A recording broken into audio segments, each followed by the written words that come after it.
This man references the tier list in the middle of the power rankings video. Oh my god. Anyways, okay. Oh gosh.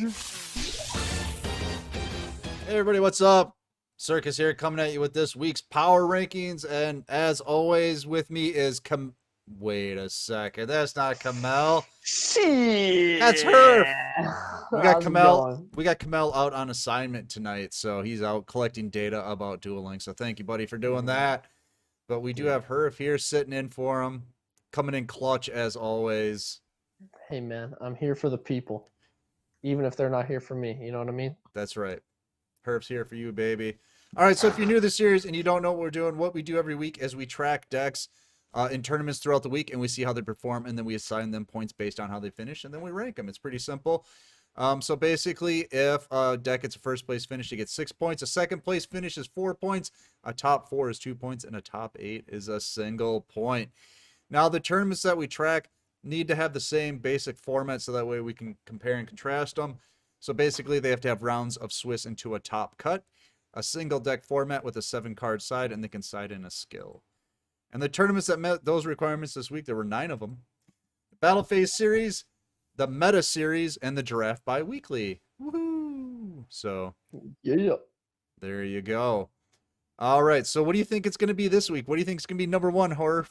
What do you think? Desperado. Think so? We'll see. I don't know any other deck. I mean, if it's not Fire Kings, it's rigged. So. All right, here we go. With 23 points. Second place, 18 points. So it was a lot closer this week. Yeah, definitely was. What's it going to be? I think it's Desperado. Desperado, and then Invoked Neos. Hmm. And then Trimid. So there you go. Very close this week. Last week, it was, what? They won by like 35 points. Hey, Trimid's coming out of nowhere, though. Yeah, wait till we get into that. That one's kind of funny. But yeah, look at that. Fire Kings, Thunder Dragons, Weather Painters, Noble Knights getting in there. So Yeah, I think it's interesting that the lead on Desperado got cut so much, and I think it's largely because you see all of the other decks that are doing well are decks that specifically counter Desperado. Like Invoke Neos can specifically tech for Desperado. Trimids counter them. Fire Kings can definitely have a favorable matchup. Thunder Dragons definitely have a favorable matchup. I'm not sure about Weather Painters, but Noble Knights have a favorable matchup. All of the decks that don't do well against Desperado have been pushed out, and the only other ones that are allowed to survive counter them. So, dude, and Weather Painters won the Meta Weekly, by the way. Well, hot damn. I believe it was the Meta Weekly. It was one of the metas, but I think it was the Meta Weekly. I believe Weekly. so. I believe it's the Meta Weekly. But wait, there's more, Herp, because there's so many decks right now. I have a second list, and on the second list, 16 through 20. Mm-hmm. What do we have? We have Heroes, Magnets, Bujins, Mayakashi, and Valkyries all scoring points this week. Well, hot damn. I know. Dude, when are Heroes gonna, get demoted to meme status? I think Heroes, it's time. Yeah, it's about time they become a rogue deck, isn't it? Yeah. All right. Ultimately, pretty cool. All right, let's start breaking it down. Let's take a look at Desperado. All right, and joining us back from assignment, Kamel. How you doing, buddy? Join us right now in the middle of it. I love it. How you doing, buddy? I'm doing well. Great to be here. Glad to be here. So what you missed so far is Desperado is in first place, but by only 5 points this week. So Invoke Neo's taking second, and Trimid's in third. Yeah, I think this week we've really started to see the meta kind of flourish out. A lot of other decks are taking home wins this week, and yeah, taking away some of the spotlight from Desperado. They only won one tournament this week. Yeah, and that was Battle Phase EU. We got that up on the screen right now, but they did get 3 second place finishes and 5 top 8s. That's pretty damn good. What do you think about that, Herf? Yeah, I'm just surprised to see Anthox not playing Invoked. I mean, even he had to move on. He said, time to put these toys away. Time to get a real deck.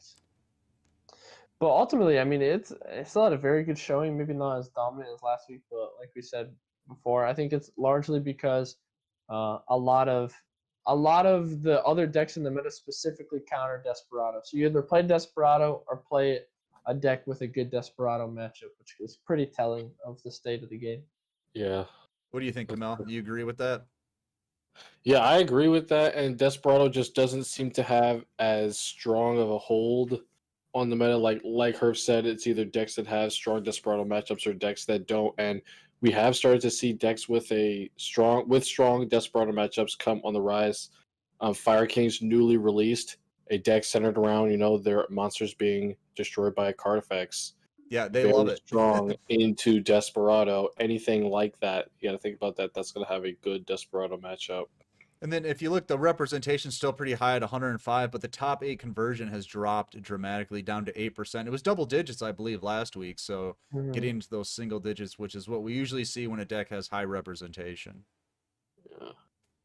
Yeah, I think that's just because there's more options for players now. They don't feel it's necessary just to play Desperado if they want to win, Right.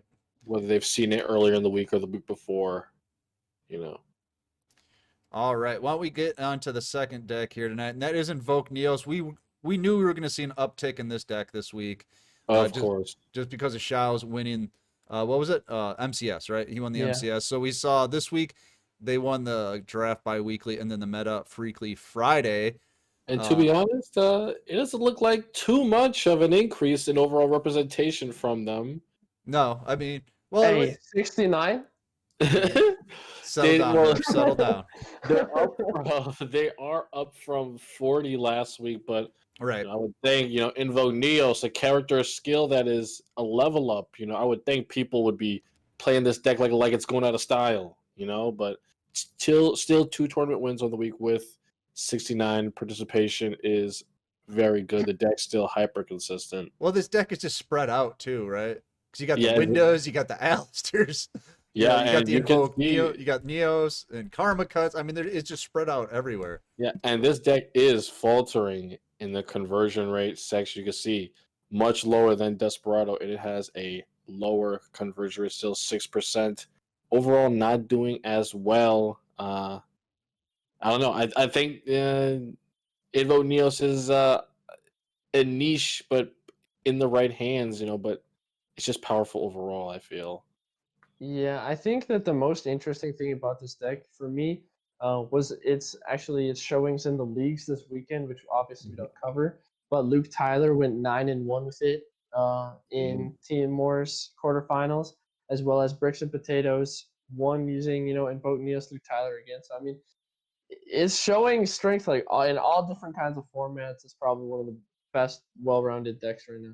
If you're good at stalling, this deck is great. Like if you understand like how to stall, like a lot of people would say, "Oh, Yeah. decks just stall," but if you ever like play stall decks, it's all about like using as little resources as you can each turn to survive each turn.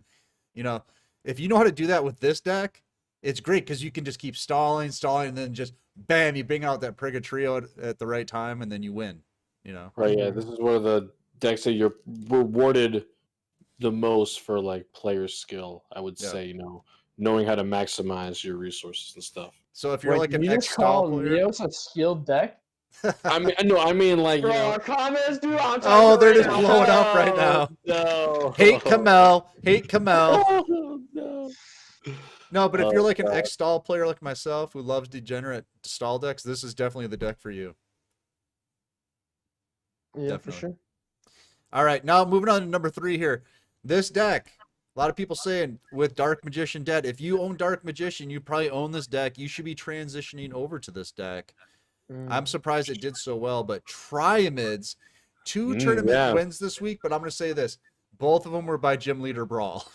Yeah, Trimids were doing, or they saw a huge uptick in participation, I felt, in a couple key tournaments. But let's look week to week really quick. Oh my gosh, Trimids only played 8 times last week, so they are up quite a bit. Well, everybody figured out I own Dark Magician, so now I own Triamids. So, This deck is amazing though. I love Triumph so much. well, in this Herb's meta. always been a big Triamids fan. Yeah, I mean this deck. Okay, so the monster lineup is pretty standard. The field spell lineup is very standard. The only space you really have time opportunity to flex is the traps. And so Ballista Squad, it was like a really um people didn't really expect it, but it's really good because you're able to dodge stuff like Karma Cut. You're able to get rid of floodgated monsters. So it really frees up your board when you would otherwise be clogged, which is really good. Now, Kamel, how come we're not seeing Power Sync Stone? Well, Power Sync Stone is more geared toward negating monster effects, right? And fixing Trimit's disadvantage towards decks like Witchcrafters, which are no longer in the meta really. And Trimids are mainly losing to the things that are ruining their gameplay loop, which are cards like Cosmic Cyclone, a card that Power Sync Stone can do nothing about, and it is very weak against Cosmic Cyclone on top of that because it's a continuous trap. So it is just not really doing much for them, and they could benefit a lot more from just playing Ballista Squad and Treacherous. Put those Trimids in the grave, get them out of there with Trimid Pulse. Yeah, if you open that Treacherous, that's ridiculous. You also just have a very like inherently good Witchcrafter matchup because Vera can only boost in the damage calculation, and King Golem just says no. You're not doing that. We don't do that here. We don't do that here. Awesome. So yeah, I think we'll see a little bit, maybe continued representation on this deck. Maybe it won't go up a lot, but I don't think it will go down a whole lot either. It'll probably just be kind of in the 20 to 40 range like we're seeing right here. Because it's not like a complete helmet deck. You know what I mean? You do have to think out like, what am I going to do? How am I going to start switching out my field spells and things like that? So I think it'll be a well represented deck. Top 8 conversion rate of 16%. That's not bad. Yeah, that is very good. All right, now the next one. This is one we've been wanting to talk about for a little while here. We had a video come out yesterday on Sunday from Kernow King number 2 global, folks. Pay attention to that, man. Fire Kings. Fire Kings. This is the new deck from the new box that we said was garbage. We were like, why, Konami? Why did you give us this? But we didn't know that they were secretly blessing us with Fire Kings. He didn't know. But here we are. This He didn't know. I think it's worth getting the structure deck for. I mean, normally we say, you know, don't get the structure deck, but I think if you have the money, it's, you know, it's a good rogue deck right now, maybe. Yeah, I would personally, if I was gonna make my personal tier list, I'd definitely put it into like the tier 3 at least. We don't do tiers here, Ian. You're literally in the middle of the power rankings video, Herf. Jesus Christ. Okay. Well, this is definitely, it's going to consistently be a top 5. This man references the tier list in the middle of the power rankings video. Oh my god. Anyways, okay. Oh gosh. I do agree. This is why Kamel's here every week. I do agree though. If we had to put Fire Kings at a power level, it would be around tier 3. They have we don't. We won't do tier levels. We'll do power levels. Power level 1, power level 2, power level 3. Power level. Oh god. Power level. Oh god. That's okay, what power level would it be? What's Fire King's power level? It's like 7,000. You know. No, it could be power level 3. Is that what you mean? Power level 3? How about that? Probably like 2.5, I would say. Okay. It's not quite 2, but it's just above 3. Somewhere between power level 2 and 3. Okay. Okay, let's go with that. Okay. But the reason that's out of the way. The reason why I think that Fire Kings does so well is that a lot of the common interruption tactics that a lot of decks use, Fire Kings are just like, all right, that's fine. Like anything that removes Fire King Island from the field triggers the field wipe on your board, setting up all your monsters for next turn. And Fire King Arvada is actually super, super good. It's an insanely good card from the new box. It allows you to float into other Fire Kings after it is destroyed. Even the Garunix that can be in the grave and the Fire King that you float into is destroyed during the end phase. So it sets it up to summon itself right back in the next standby phase. It's such a powerful combo when you are able to open Arvada, actually. Now, Herf, right before we did this video, we were just playing a little bit of Fire Kings. We played against Cyber Dragons, and we lost. But do you want to explain, like, the extension we had? I mean, it was ridiculous. Basically, we didn't have a very good hand. We went Arvada Pass, okay? So he activates Rampage Dragon. We destroy Garunix in our hand. He swings in. So he had Cyber Twin plus the negated Rampage plus a Rampage with 3 attacks, okay? And we blocked all of those. Yeah, so he swings into Arvada, we special summon Garunix. He attacks into Garunix, we special summon Baby Chicken from our deck. Since I think double Baby Chicken is really, really good, He swings in again. We float into another baby chicken. He swings into that one. We float into a barong. He swings into that one, and we're fine. Okay, we are completely fine. And then he drops a cyberload fusion and goes into the biggest dude possible. But I So guess my honestly, point is it could defend like crazy. If that guy didn't attack 6 times, we could have like at least lived, you know. baby chicken is better than the fox in my opinion. I think baby chicken is so good. I think it's going to become mandatory for sure. Hmm. Yeah, I think this deck just benefits from just all the ways that you can just live one more time. Yeah. As long as you can always float into something else, then you'll be good to set yourself up. As long as you keep the chain of things being destroyed by card effects. Yeah, And 5 or yeah, 6 attacks, man. I was like, holy crap. Because I haven't played the deck yet, really. And I'm just like, oh my God, we live. Oh my God, we live. Oh my God, we live. so while you do have to roll 3 Arvadas mandatory to play this deck, it's a rogue deck. You cannot short yourself on any of the cards.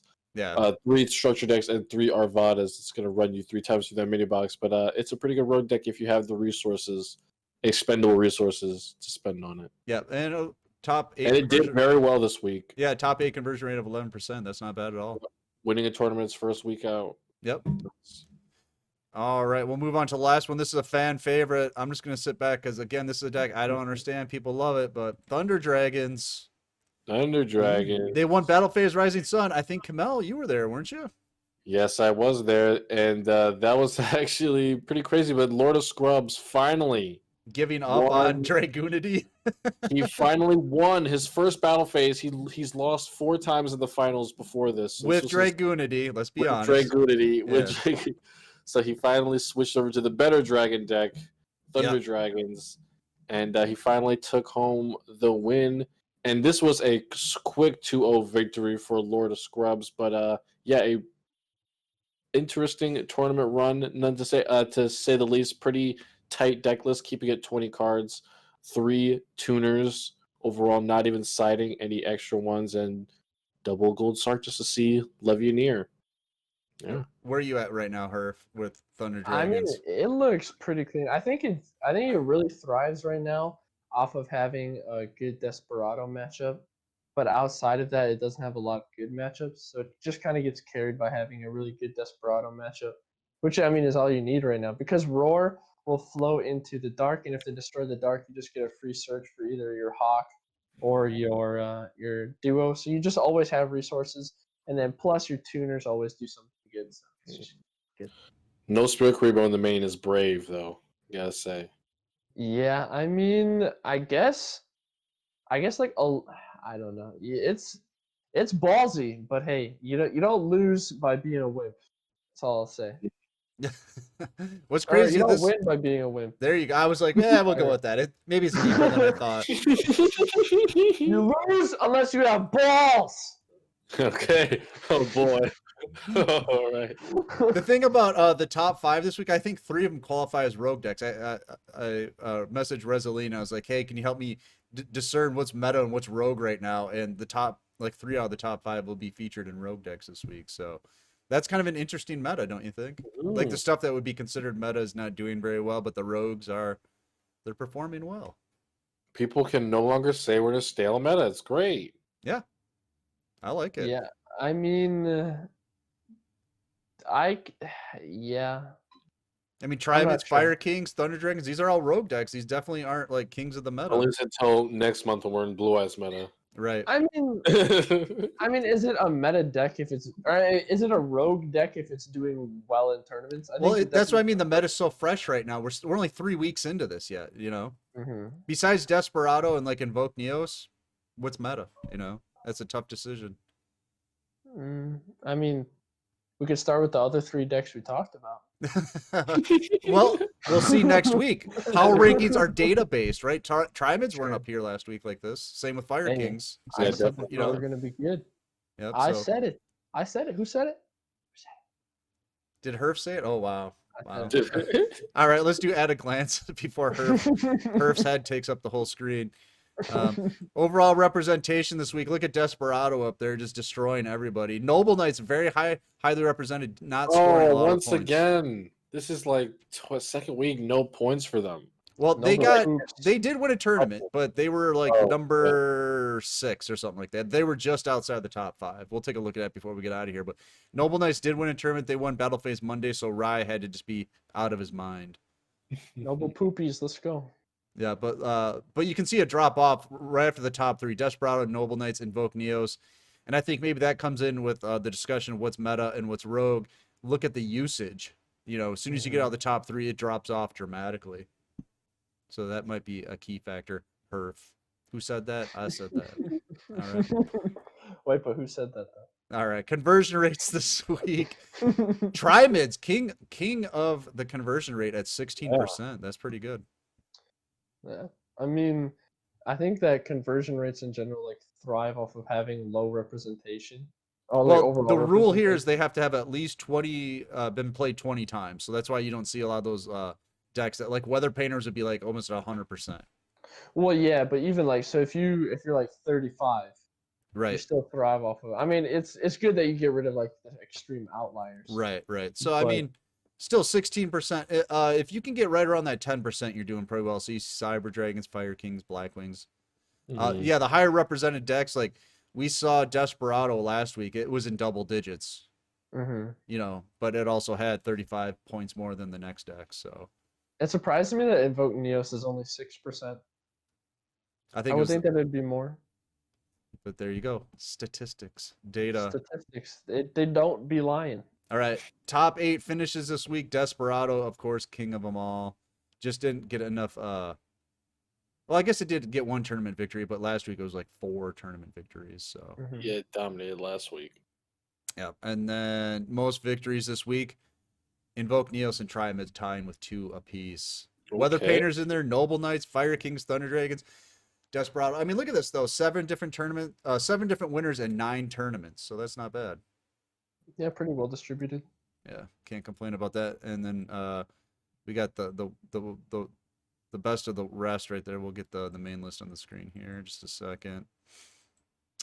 And there you go. There's your top 15 for the week, basically. So yeah, Noble Knights were number 7 with 10 points. They tied with Weather Painters, but Weather Painters had the better win-loss record, or the better finishes, basically. So All right.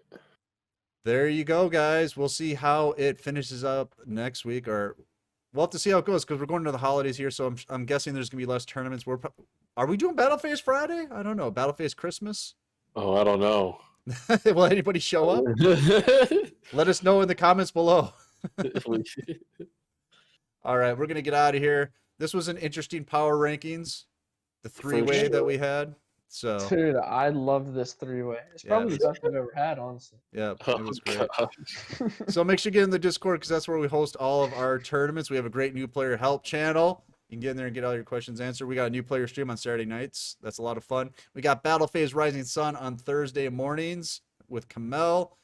Herf does videos, so make sure to check those out. Say things nice, like I like Herf. He No. likes that. He likes that. I thrive off of hate mail. Give me more.